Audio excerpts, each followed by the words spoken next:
Hey everybody, Marcus here. Since I released my video entitled "The Red Pill Coin is a Scam," a number of things have transpired. Kris Cantu responded by simply labeling myself and anyone who would share my suspicion as a hater.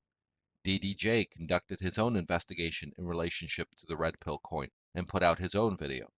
What I want to do in this video is address a number of questions that have been raised by a number of people within the MGTOW community in relation to my approach, the situation with the coin, and so on. Firstly, I would like to say that I was in no way aware of the suspicion of Kris Cantu growing within the MGTOW community. I did not listen to Kris's videos before I put out my own video. I was not aware that Coach Eli had been vocal on his channel about Kris either. I did not even know Coach Eli existed. Suffice to say, my video, "The Red Pill Coin is a Scam," came into being in complete isolation from the suspicions in relationship to Kris within the MGTOW community. So the question is this: how did I become aware of Kris and the Red Pill coin? Well, on November 9th of 2017, I received an email from Kris Cantu. The email is currently on the screen. It reads, "Hi Meta, Kris Cantu and fellow MGTOW creator here. Your work is of great importance to the community. I'm writing today as I am leading a new cryptocurrency called Red Pill Coin and looking for channels to promote the coin via donation link. Get paid for promoting. I can also offer you a bag of 10,000 coins in exchange for promotion in your videos. I did a Red Pill Coin ICO review here. Would you be interested? Appreciate your work, brother, and congrats on growing your channel to 12,000 subs. Sincerely, Kris." This was the first time I ever heard of Kris or the Red Pill coin. I ignored this email because at the time it was one of many emails I get from random MGTOW in relationship to either collaboration or to do reviews and so on. I tend to reply to these emails in bulk every few weeks when I have the time, but other than that, I typically let them sit there. Now, it would not be until December 29th until I would return to this email. I was browsing through the recently uploaded videos on YouTube that were returned on the Today filter when you search for the term MGTOW. I do this from time to time to see what new channels are out there and so forth.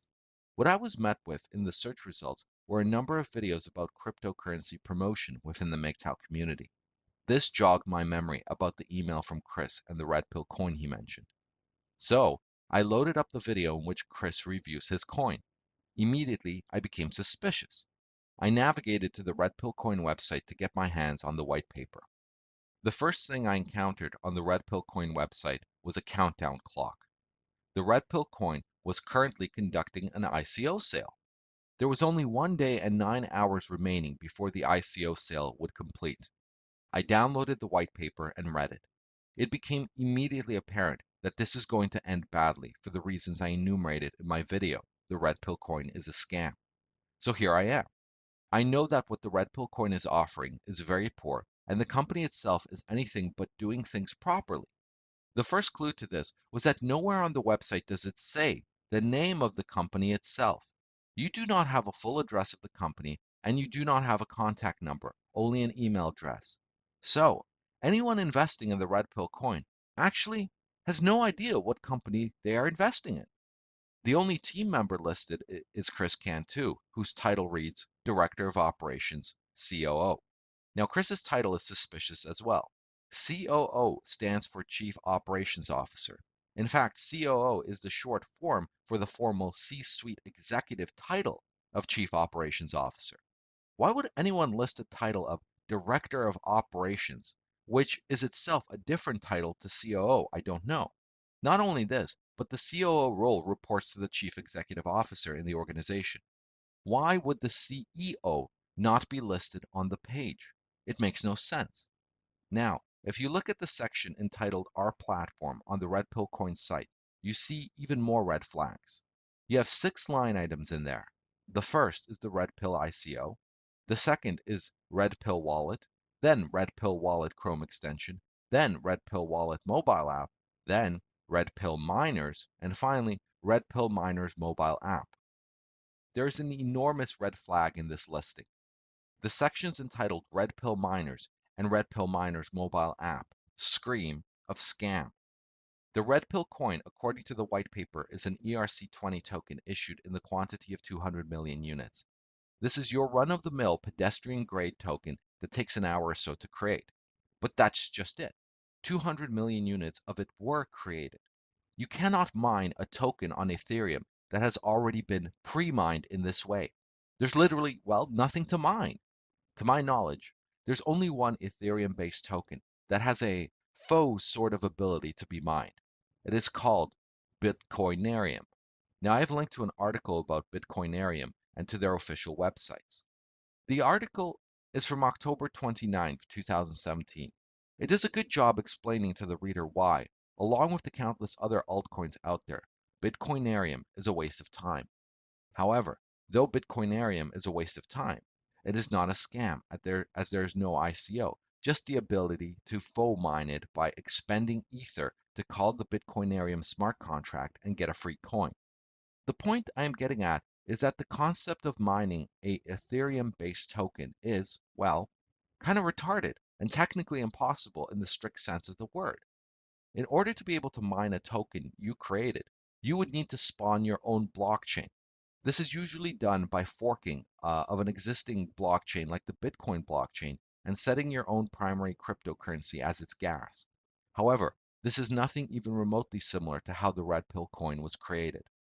The short of it is that it is impossible to mine the red pill coin because a set quantity of it was minted when the coin was created. And even if the red pill coin was like Bitcoinereum in its setup, it would still be faux mining and not real mining.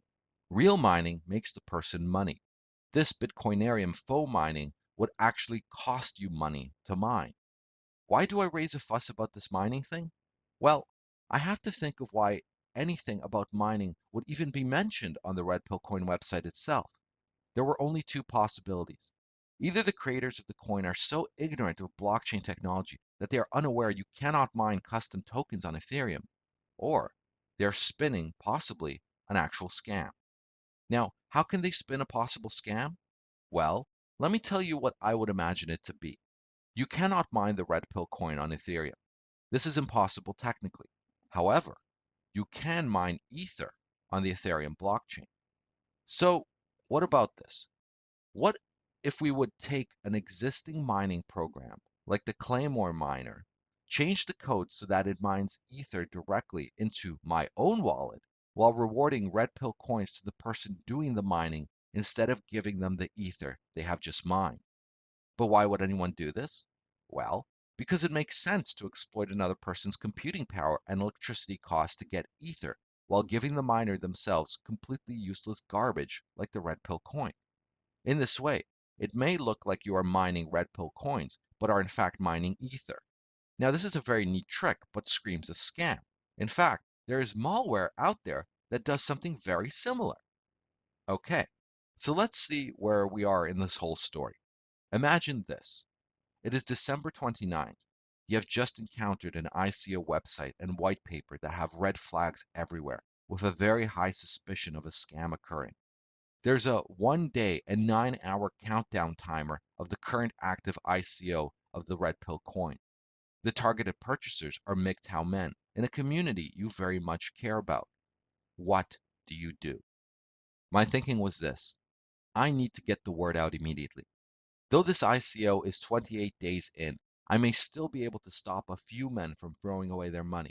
If I am wrong, I can always beg for forgiveness later, and anyone I may have prevented from buying this coin today can just buy some in the next ICO round so they won't miss the boat if this turns out legit.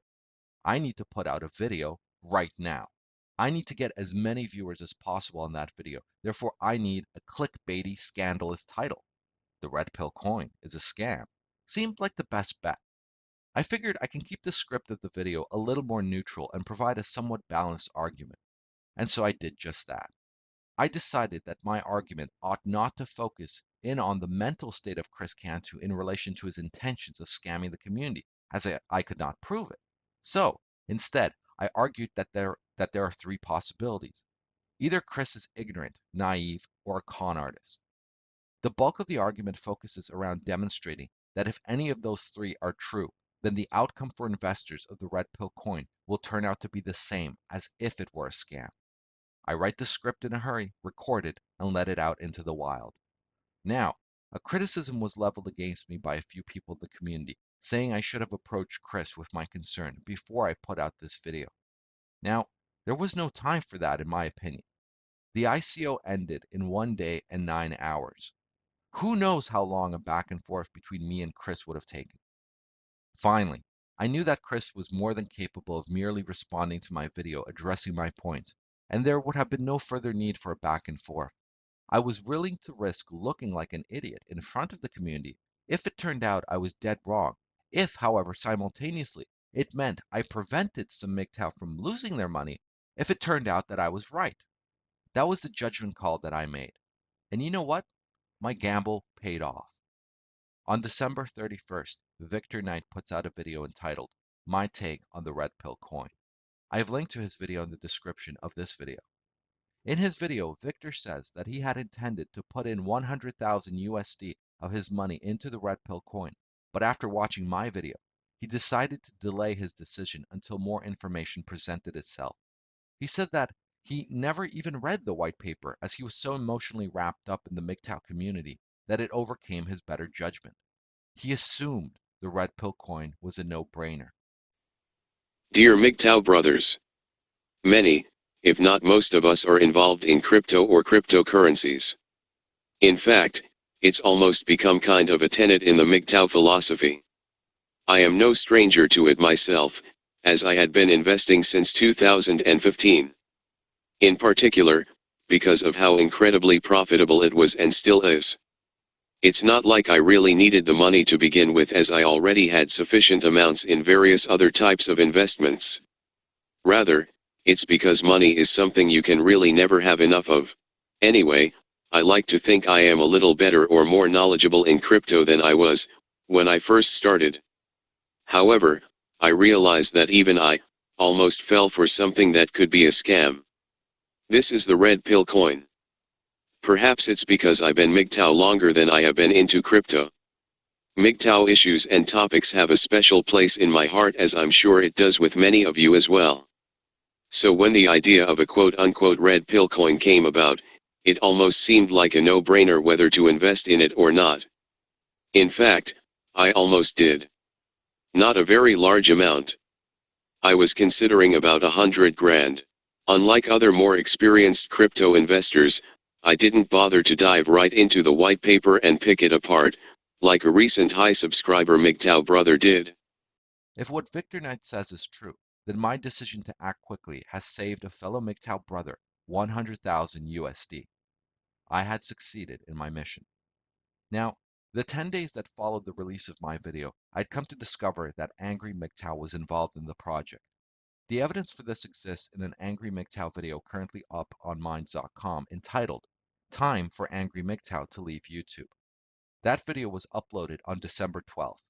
I have my streaming video service coming for you guys soon. I've been talking about it since earlier this year. It hasn't gotten done yet since I've just been so busy with the red pill coin development. Now, I do not know if it is Angry MGTOW who is the primary originator of the red pill coin idea. This is still an open question. Is Angry MGTOW the unlisted CEO of the San Francisco-based company behind the red pill coin? Well, I don't know, but he is involved.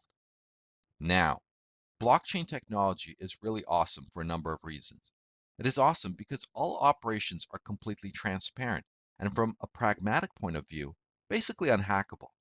So, if we go to EtherScan.io, we can look into what has been going on with the red pill coin since its very creation. If you navigate to EtherScan.io, then hit the tokens menu item, then search for RPIL in the lower search box, not the top level search box, you will find the entire history of the red pill coin's movement between wallets. As of this writing, there are 142 transactions total and 80 total token holders. The red pill coin was first minted 131 days ago, or 4.5 months or so. This would put the token creation in and around the end of August.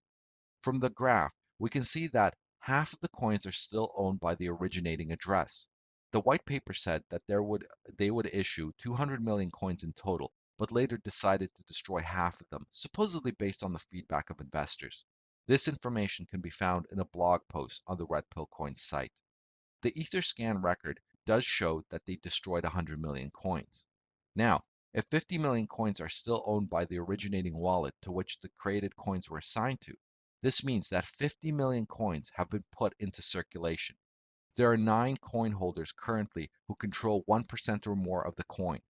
1% is a million units of the coin. 90% of all the coins are currently controlled by these 9 coin holders. The last 10%, or 10 million units, is distributed between the remaining 71 holders. It looks to me like there are upwards of 3 co-conspirators in this RPIL coin affair. What you see is that 3 people received massive injections. The original holder wallet, when the coin was created, had 100 million units. Then another holder received 25 million, while a third holder received 15 million. I suspect the 25 million and 15 million transfers were not as a consequence of a sale, but a reward for being involved. The 3 coin holders I speak of have a fairly consistent pattern of dumping the coins. This can mean that they are selling them, though not necessarily. However, they are dumping them for one reason or another. As each transaction on Ethereum costs around 10 cents USD to perform, I doubt they are moving these coins around for fun. The token was promised to be put on the bitsquare.io exchange. That I'll be getting into here in a second. So the official exchange for RPIL coin is going to be bitsquare.io. They've already formed partnerships in the background. So with some of these ICOs, you really don't know what exchanges they're going to be traded on until well after the ICO ends, and everyone's trying to wait and figure it out. The good news is that they've already announced that they will be trading on bitsquare.io. Which, as of this writing, I cannot seem to find on there. As such, all 142 transactions occurred through either an ICO sale or through private back-channel negotiations. As the token is not on any exchanges I am aware of, this means that there's no opportunity for a RPIL coin holder to exit their investment by exchanging it for cryptocurrencies which have fiat monetary value, like Bitcoin. This means that the only way a coin holder can cash out is if someone he talks to directly is willing to part with Bitcoin or another valued coin for RPIL coins. As the RPIL coin came into being 4.5 months ago, sufficient time has passed to get this coin onto at least one exchange. Of course, the reason why the RPIL coin is not on any exchanges is probably because no exchange will take it. This is my suspicion. And even if an exchange were to take it, there would need to be some sort of demand to buy it. After all, if no one wants to exchange Bitcoin for RPIL coins, then the existence of the RPIL coin on an exchange will not mean anything anyways. This is my analysis of the situation so far. With only 142 transactions and 80 unique coin holders over a 4.5 month period, I believe it is safe to assume this thing is pretty much dead. There would be hope if there was some solid product coming into being that will require the possession of this coin. Yet no such product exists on the roadmap the RPIL coin website indicates. Now, a third ICO of the RPIL coin is scheduled to begin in February. The first ICO was in October. The second was in December. I suspect these ICOs will keep coming up until all the coins are unloaded. Now, this only makes money for the coin issuers. What I find somewhat suspicious of the whole thing is that even though the intent of the developers of the RPIL coin was to encourage viewers to tip content creators with this coin, it does not look like even Kris Cantu himself accepts RPIL coins as donations. I mean, clearly, you can use any Ethereum wallet to hold the coin, so there's no technical reason he would not advertise the fact he is accepting RPIL coins. But if he did accept them, what could he then do with them? Well, he would have to sell them back out into the community for real cash. Now, it is important to note that I never went after Kris's character, nor did I try to muddy the waters in my video by attempting to bring into the conversation any of Kris's activities that are unrelated to the RPIL coin itself. I evaluated the coin from the perspective of a business opportunity. From that perspective, I still believe it is a bad deal. Now, this brings me to the notion of the SEC getting involved. DDJ had recommended that anyone who had invested in this coin report the coin to the SEC. Now, I would say there is no point in doing so, and even if the SEC would investigate the situation, they would not pursue any legal action. The white paper for the Red Pill coin promises three things to its investors. The white paper promises that a Chrome plugin, Android app, and iOS app will be developed, which will serve as a custom crypto wallet for Red Pill coin holders to transfer Red Pill coins with. These three pieces of software are the only obligations the Red Pill coin crew have towards anyone who bought into their ICO. The Red Pill coin crew can deliver on these promises quite easily, and as long as they do so, none of the Red Pill coin holders have any legal recourse against the Red Pill coin crew. Now, how can they? After all, the Red Pill coin crew would have delivered on their promises that they stated in the white paper. The idea that Red Pill coin holders will get rich on the price of the Red Pill coin is an expectation the coin holders and other commentators are injecting into the coin. However, this expectation has no connection to anything promised in the white paper. Anyone buying into the Red Pill coin with the expectation they will get rich on speculation is playing themselves and cannot hold the creators responsible if the coin fails. What I'm getting at here is that what was promised in the white paper is itself not worth investing in. This means the Red Pill coin is not a scam in the strictest sense of the word. Much like multi-level marketing is not a scam in the strictest sense of the word, yet almost always plays itself out that way for most of the people involved. Now think of it this way. I, Marcus, can create a custom Ethereum-based token called the Marcus coin. I can create 10 million units of this coin and price them each at 1 USD per coin.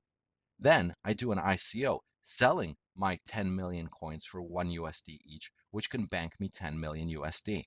Now, if my white paper promises that if I sell all the coins, I will shave my head, then my only legal obligation to the coin holders is to shave my head. If the buyers of the Marcus coin expected to get rich by speculating on the Marcus coin, then that is their business. However, I, Marcus, the Marcus coin creator and seller, have never made any promises that would suggest my company will act in a manner that can get the coin holders rich on speculation. All I promise to do is to shave my head. Why would anyone invest in the Marcus coin then? Well, they should not, unless they really want me to shave my head for some reason. So people in general should not invest in the Marcus coin because what I am promising for $10 million is not worth $10 million. Yet I am not scamming anyone in selling the Marcus coin. I'm just selling a grossly overvalued product, which is not itself illegal. This is the situation with the Red Pill coin. What the Red Pill coin crew have promised is grossly overvalued based on how much they intend to raise on their coin. Remember, they only promised to produce the Chrome plugin, Android, and iOS wallet. Yet it is not a scam in the legal sense that they are selling something grossly overpriced. However, those people who do invest in it thinking they will get rich on speculation will feel scammed because they have, without warrant, injected the expectation they will make money on speculation. So, I do not believe the SEC would pursue this case because it was not deceit that caused the investors to part with their money, but their own imprudence. Simply put, the investor believed the Red Pill coin to be something other than what the Red Pill coin creators claimed it to be because the investor was naive and thought that every cryptocurrency just magically goes up in value. Now, I know that Kris cannot be the sole member of the Red Pill coin crew. Kris is not a software guy, which means that he would need a software guy to bring this coin into being. Kris is also not the CEO as stated on the website. I suspect Angry MGTOW is the CEO and the software guy behind this product. Kris might have been the originator of the idea, but it is more likely he is a patsy, a fall guy, in case, the whole thing goes south, as Kris is the only one who put their real identity forward. Kris might be a victim of this whole thing as well, but might be simply too ignorant of blockchain, ICOs, and entrepreneurship to see it. Now, I don't mind going on a stream with Kris, Angry MGTOW, DDJ, or anyone else who might be interested in hashing this out, but I don't see much point in it. There is no personal clash here. I mean, the whole Red Pill coin thing for me is not some inter-MGTOW content creator bickering around MGTOW orthodoxy or how the community is to be run. In fact, it really makes no difference that Kris is MGTOW or that I am MGTOW. If this community was about Magic the Gathering, I would have still made the same video. To me, this is all business and strictly business. It just coincidentally involves MGTOW content creators. Being MGTOW does not bestow moral virtue or business acumen upon a person. Now, do not conflate excellence of MGTOW philosophy with excellence of any adherents of MGTOW. Thanks for listening. Go team.